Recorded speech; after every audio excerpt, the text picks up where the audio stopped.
And I usually, when I describe what I do, I say I make, I write, and I organize. But usually, lately, it's just been mostly making and organizing.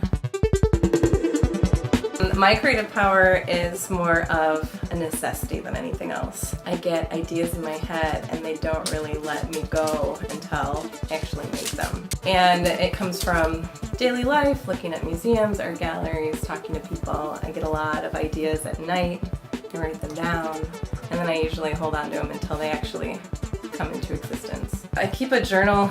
I have like a stack over here, then I have a stack over here, and I have a stack in the basement.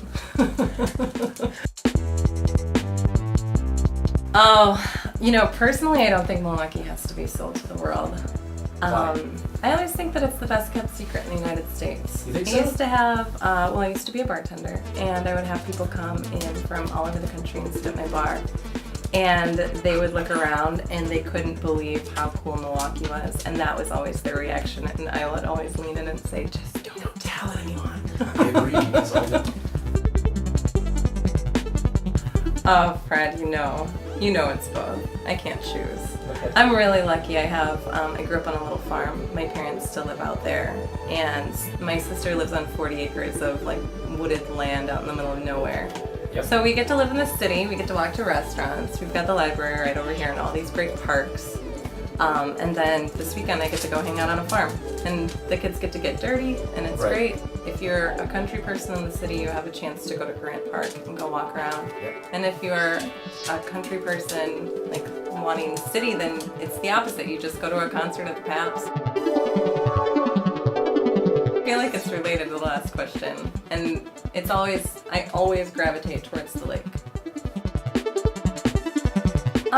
Just more of everything. I think that the rising tide raises all boats, and I work a lot in the creative community in Milwaukee, and I like that idea. I like that idea of sharing and like creating this atmosphere where everyone, like I don't want to make it, I want everyone to make it. That's why I got into organizing. It's really important to me for part of my creative process to have something to do with creating part of the infrastructure. Because I think that if everyone kind of segmented just a little bit of their time of creating, like, you know, you make your stuff and then you take a little time to create opportunities for people. I mean, that's the best way to go about it. Everyone that I work with, everyone whose opinion matters to me, I've known for 16 years now. They are the people that I turn to every time I'm stuck. They're the people that I turn to bounce ideas off of. They know me so well that, you know, they know that I love talking about ideas. Yep. And so my ideas just get better the more that I share them. Like with hovercraft. We want to make hovercraft, and it came about in about 30 minutes. It was like 3 phone calls. Yep. And then all of a sudden we were going to have a craft fair. I know. And it went off like gangbusters. Now we're going to be doing like 7 years this year.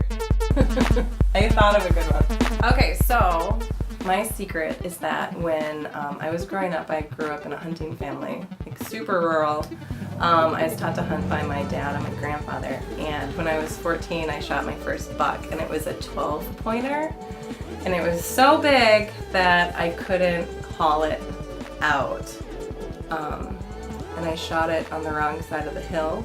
So initially my dad was really proud and excited. This little girl shot a giant buck. Sure. And then he had to haul it out, swearing just the whole way. Cold-blooded, only with a black powder rifle though. But Okay, I was gonna say, I'm not a kept on current doing that. hunter. I'm Okay. more into like giving life at this point. My name is Cortney Heimerl, and I make Milwaukee Rad.